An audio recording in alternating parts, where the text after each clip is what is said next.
우리 계속해서 우리 이사야서 8장 말씀 보도록 하겠습니다. 1절부터 8절까지 말씀입니다.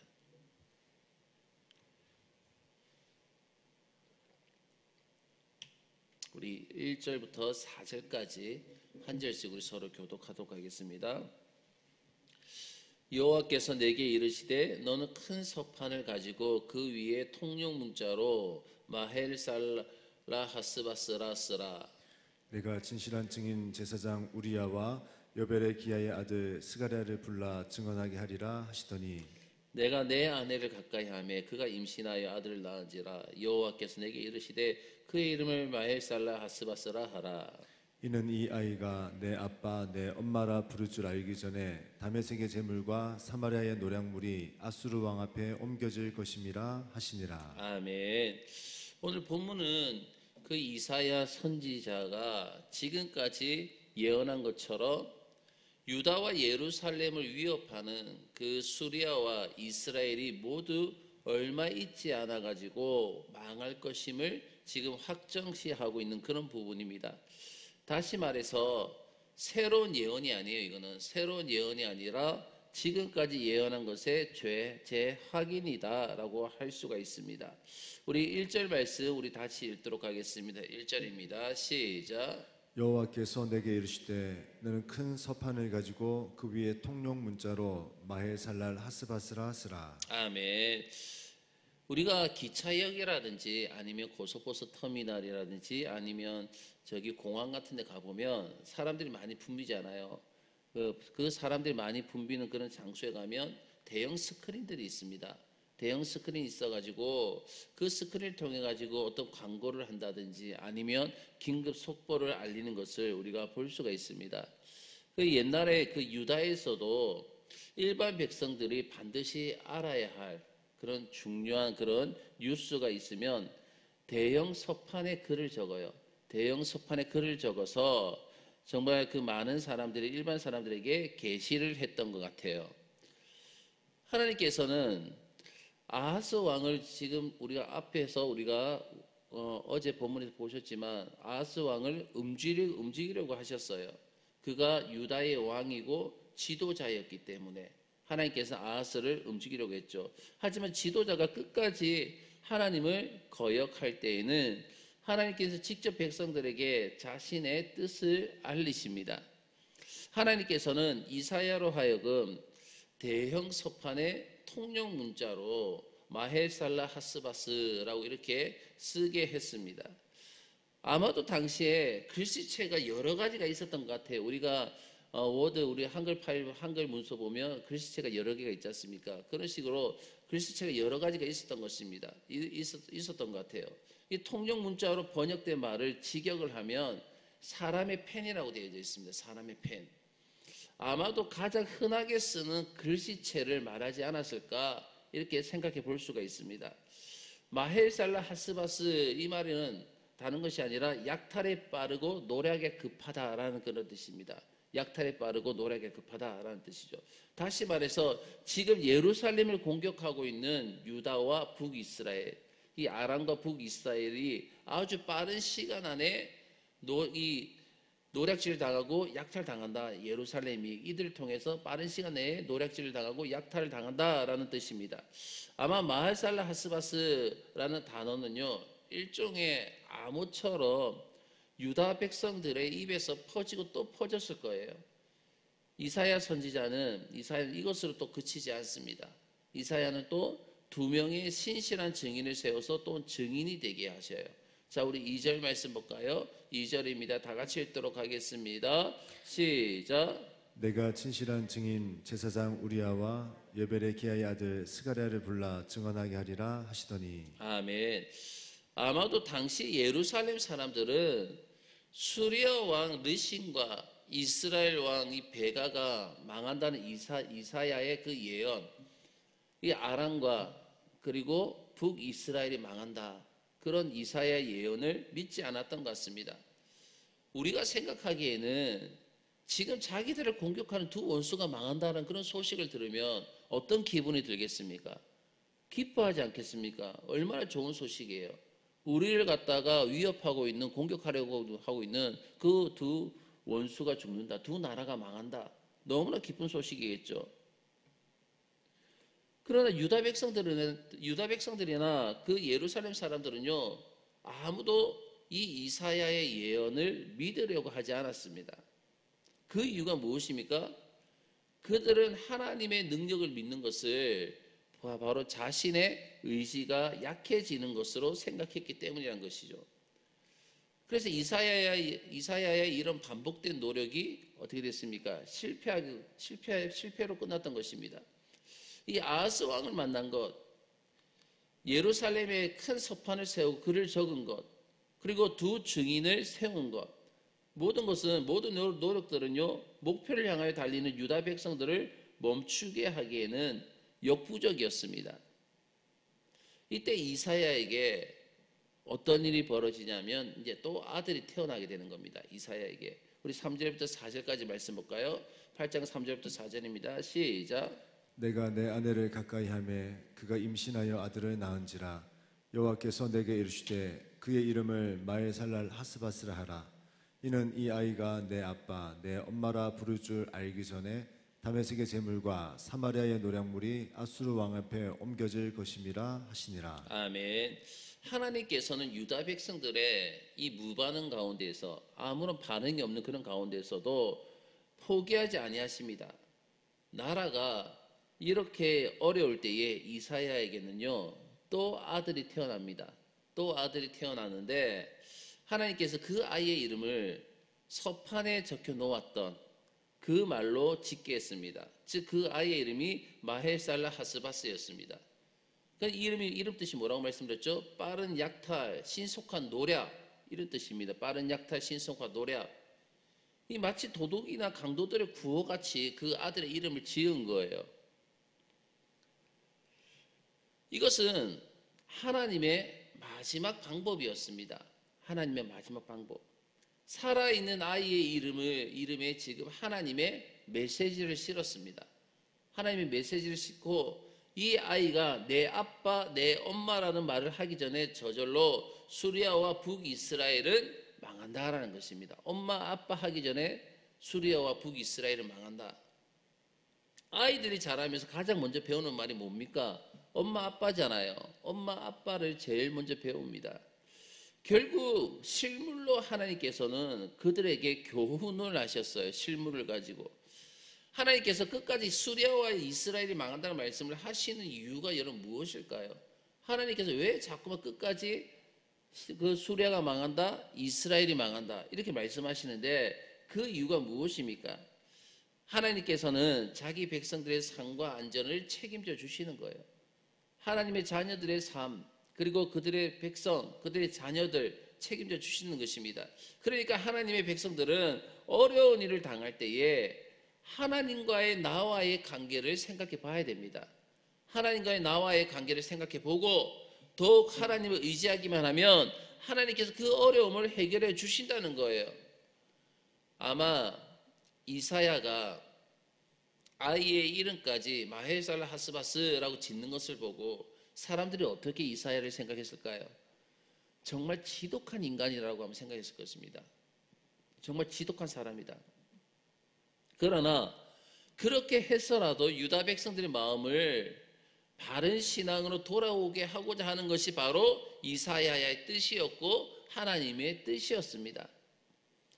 마할살라 하스바스가 의미하는 것은요, 수리아와 이스라엘이 예루살렘 사람들의 노력과 상관없이 망한다는 거예요. 남유다의 사람들의 노력과 상관없이 망할 것인데 그들이 이것을 믿지 않으면 더 큰 위기를 맞이하게 된다는 것입니다. 자, 우리 계속해서 6절 말씀 볼까요? 6절입니다. 보면 6절 말씀 보도록 하겠습니다. 시작. 이 백성이 천천히 흐르는 실로아 물을 버리고 르신과 르말리아의 아들을 기뻐하느니라. 아멘. 아마도 실로아는 요단강으로 흘러 들어가는 개천 같은 것을 지금 말하는 것 같아요. 뒤에는 실로암이라는 못이 만들어지지 않습니까? 뒤에 가서는. 그것은 예루살렘 안에 못을 파고 터널을 뚫는 겁니다. 터널을 뚫어서 수원과 연결시키는 거예요. 그래서 여러분들 그 성지순례 가보게 되면 예루살렘 성에서 실로암까지 터널로 해가지고 물길을 걸어서 내려갑니다. 물길을 걸어서 내려가면 다 도착해 끝까지 어두운데 물길을 걸어서 계속 걸어갑니다. 걸어가다 보면 터널이에요. 터널. 그 성 땅으로 연결된 겁니다. 그 가다 보면 무엇이 나오냐면 끝에서 실로암이 나오게 되는 거예요. 실로암 연못이. 그러니까 이제 터널을 뚫고 수원과 연결시킨 것이죠. 못을 파가지고. 아마 아하스 때에는요, 아직 수로가 만들어지지 않았을 거예요. 이런 수로가 아하스 때에는 만들어지지 않았을 것입니다. 그래서 실로아라고 하면요, 아마도 요단강의 원주기를 그 원주기로 우리가 볼 수가 있고, 그리고 그곳에 물이 그렇게 많이 흘러들지는 않았던 것 같아요. 하나님께서는 자신을 아주 천천히 지금 조금씩 흘러드는 실로아의 냇물로 지금 비유를 하시고 계신 것입니다. 아주 천천히, 그리고 조금씩 들어오는 그런 실로아의 냇물을 통해서 하나님을 계속 비유하시고 말씀하시는 거예요. 그런데 유다 백성들은 그런 것이 너무 싫어했습니다. 그런 것이 너무 싫었어요. 그들이 좋아하는 것은 뭐냐면, 놀랍게도 방금 읽은 6절의 말씀 보니까 르신과 느말리아의 아들 베가였습니다. 우리가 생각하기에 르신과 베가는 누굽니까? 지금 예루살렘을 침략하는 원수예요. 지금 예루살렘을 침략하는 원수입니다. 그럼에도 불구하고 그들을 좋아했다는 말이 무엇입니까? 그들의 인생 스타일을 좋아한 거예요. 쉽게 말하면 그들의 인생 스타일을 좋아했다는 뜻이죠. 예를 들면 이런 예를 들 수가 있습니다. 우리가 임진왜란 때에 일본의 대장이 누구였습니까? 풍신수길이라는 사람이었습니다. 이 풍신수길이 임진왜란을 일으킨 우리의 원수예요. 그렇지 않습니까? 우리의 원수입니다. 그런데 그런 영웅을 좋아하는 사람들이 또 있어요. 그런 영웅을 좋아하는 사람들이 많습니다. 그들의 파란만장한 풍운화 같은 그런 인생을 좋아하는 것입니다. 하나님께서는 우리들에게 주시는 삶이 어떤 삶이냐면 절대로 풍운화 같은 그런 삶이 아닙니다. 하나님께서 우리에게 주시는 삶은 주어진 상황에서 하나님의 뜻에 잘 복종하고 자기 욕심대로 살지 않는 것입니다. 그래서 처음에 하나님의 말씀을 들으면요, 전부 하지 말라는 것밖에 없어요. 하지 마라 이런 것밖에 없습니다. 이것도 하지 말고 저것도 하지 말라. 그러면 도대체 우리들 무엇을 하라 말이냐라고 하면서 반항을 합니다. 결국 유다 백성들은요, 그 율법이 주는 정체된 삶보다는 온 세계를 떠돌아다니는 푸우나 같은 삶을 더 원했던 거예요. 그래서 그들이 어떤 행동을 합니까? 그때 그 당시에 정말 세기의 풍우나 아수르를 유다가 끌어들이는 것입니다. 아수르를. 자, 우리 7절부터 8절까지 말씀 계속 읽도록 하겠습니다. 시작. 그러므로 주 내가 흉룡하고 창일한 큰 하수 곧 아수르 왕과 그의 모든 위력으로 그들을 뒤덮을 것이라. 그 모든 골짜기에 차고 모든 언덕에 넘쳐 흘러 유다에 들어가서 가득하여 목에까지 미치리라. 임마누엘이여 그가 펴는 날개가 내 땅에 가득하리라 하셨느니라. 아멘.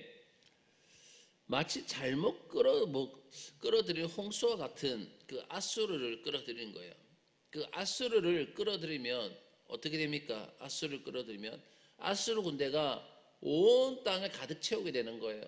온 땅을 가득 채우고 결국 유다의 모든 산을 다 덮어버려서 유다는 없어지고 마는 것입니다. 유다는. 다시 말해서 유다에 맞는 물은요, 그들에게 맞는 물은 바로 유브라데스의 거친 물이 아니라 바로 실로아의 졸졸졸 흐르는 시내였는데, 유다 백성들은 겁이 없이 유브라데스의 물을 끌어들인 거예요. 아수르를 끌어들인 것이죠. 결국 온 유다와 예루살렘이 어떻게 됩니까? 그 유브라데스의 강물과 같은 그 아수르에 잠기게 되죠. 잠기게 되면서 실향민이 될 수밖에 없다는 뜻입니다. 그리고 오늘 본문의 임마누엘은요, 이제 더 이상 예언된 아이가 아닙니다. 더 이상 예언된 아이가 아니에요. 이 세상 모든 것을 주장하시는 왕으로서의 임마누엘입니다. 아수르가 온 유다 땅을 덮을 때에도 임마누엘은 어떻게 한다고요? 자신의 날개를 펴서 온 땅을 덮는다라는 뜻입니다. 온 땅을 덮는다. 아무리 아수르의 세력이 정말 성난 노도처럼 막 밀려오고 막 그렇게 계속적으로 밀려온다 하더라도 임마누엘이 눈에 보이지 않는 날개로서 예루살렘을 덮는다는 거예요. 보호한다는 것입니다. 그래서 결코 멸망하지 못한다는 뜻입니다. 이스라엘 백성들이요, 홍해를 건널 때에도 임마누엘이 날개로 지켜주시면서 물이 그들을 해치지 못했어요. 물이 그들을 해치지 못했고, 또 요단강을 건널 때에도 그 날개로 지켜주셔서 물이, 요단강 물이 상류에 쌓였지 않습니까? 상류에 쌓였듯이 아수르가 예루살렘 앞까지 밀어닥치고 유다의 목까지 물로 채우듯이 압박을 해온다 할지라도 결국 예루살렘은 함락시키지 못한다라는 뜻으로서 보는 것입니다. 즉 아무리 성난 파도가 밀어닥치고 홍수가 밀려와도 임마누엘이 그의 날개를 펴시면 성도들은 안전하다는 거예요. 그 임마누엘 날개 속에서 안전하게 되는 것입니다. 분명한 것은요, 예루살렘 사람들처럼 하나님의 말씀이 있음에도 불구하고 인간적인 방법으로 성공을 추구했다면 그만큼 다시 돌아와야 한다는 것입니다. 원점으로 다시 돌아와야 제대로 신앙생활을 할 수가 있는 것입니다. 기다려야 할 때가 있고요, 열심히 행동해야 할 때가 있어요. 그것을 결정하시는 분은요, 오직 하나님이십니다. 그러나 어느 쪽이든 상관없이 우리의 모든 필요는 하나님께서 채워주신다는 것을 여러분들 늘 그런 믿음을 가져야 될 줄로 믿습니다. 하나님께서 우리에게 채워주시는 것. 그렇지 않으면 너무 사람들에게 집착하게 되는 거예요. 너무 사람에게 집착하게 되고 사람에게 의지하게 되는 것입니다. 이사야는 지금 예루살렘 사람들에게 수리아나 이스라엘은 하나님의 계획에 의하면 꼭 망한다는 거예요. 꼭 망한다는 그것을 알려주었습니다.